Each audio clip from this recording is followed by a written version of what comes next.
Hello and welcome to my little corner of the internet. Today I bring you my 12th episode of EQN Landmark.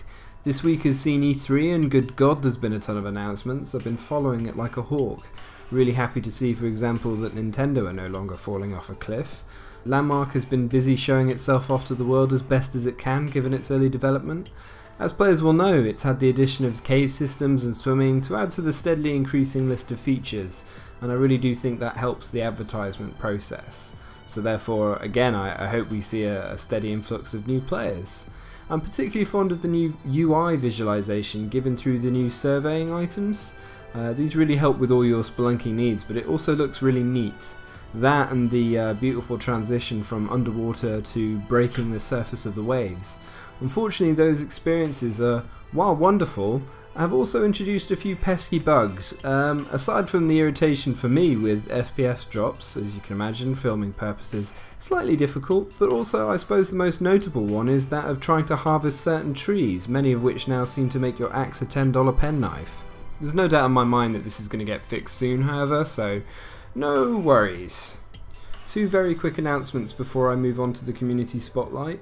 One is that Michael Kellerman is the second Feather in a Bottle competition winner for this week. If you want to enter into the competition, all you need to do is leave a comment in the section down below talking about either the game or my channel or just being constructive, and then finish the message up with Feather in a Bottle.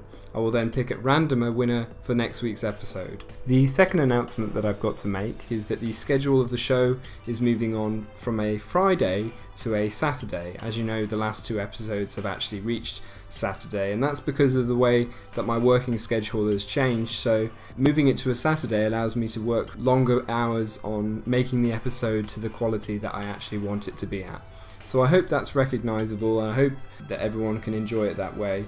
I think it's easier just being at the weekend anyway, because more people are available to come and see the show. So yeah, that's it. So for this week's community spotlight, I am showcasing the work by the player known as Bryde. If you are new to Landmark, Bryde is one of the more well-known, well-established players in the game. He is one of the recent competition winners announced by SOE for his Halfling Mountain Mannor, shown in the video as I speak. He's an all-round lovely guy, and is also known by the YouTube channel How to Voxel, which I'll be linking in the description.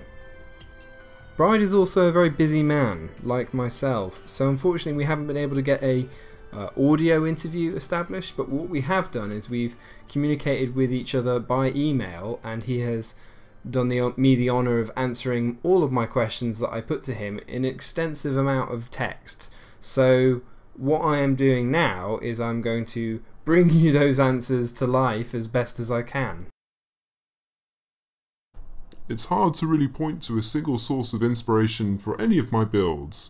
It comes from a multitude of sources and impressions that I've had throughout my life.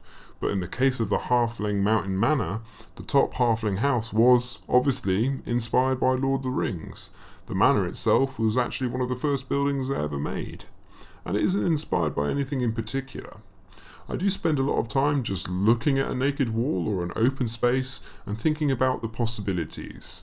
Or sometimes I might draw a quick sketch before starting out. But more than often, I just go ahead and see what I can come up with. No and no, I'm afraid. I've always thought about it when I was younger, but I guess I've never really seen it as a possibility. After all, how could one make money having fun? I never really had the slightest idea of how to approach it anyways, but times have changed, and lately it has actually crossed my mind, I must admit. 31 years of age, and it's not too late, I reckon, and there is the bonus of the fact that I feel 8 years old in my head, so it's all good. That said, I have tinkered with different programs myself, such as 3D Max, and I've been drawing most of my life, which helps me a lot in Landmark as well. Building, no doubt about it. My pick has hardly hit the ground, nor my axe a tree since the shop was introduced. Wouldn't want to waste that precious building time farming for materials now, would I? I'm a real sucker when it comes to spending money in games. It's ridiculous. Yeah, hi guys. Thanks for coming to have a look at this Landmark Spotlight on Vernier UK's gaming channel. I hope you enjoyed having a look at my build. You are all more than welcome to pop by and say hello, and also feel free to add me as a friend in the game. I'll be happy to give advice on building techniques, though I have to say that what I do has already been covered in many of the awesome tutorials that people have created. Lastly, I just want to thank Vernio for your spotlight. It's awesome to get that recognition. Also, remember to subscribe to Vernio's channel, guys. There's feathers, keys, interviews, info, tours of great landmark builds. What more can a good landmarkian ask for? So yeah, that was a fun but surreal experience. A big thank you to Bryde for the depth of answers that he gave, and a big thank you to just the level of technique that he's able to show off in this game. You're certainly earning of the title Voxelmancer. So for those who are interested in seeing more of Bryde's work, you can either check out his channel How to Voxel, again linked in the description, or you can also check out my next week's episode in which I'll be showcasing work for Dark Elf Architecture that I spoke about last week. Bryde is one of the main contributors to that, and he is working on it with great gusto. So yeah, if you enjoyed what you saw this episode, be sure to like and subscribe. If you're interested in seeing more on the channel, I'll be putting some videos above there and there. And yeah, I hope to see you at next week's episode. Take care and goodbye.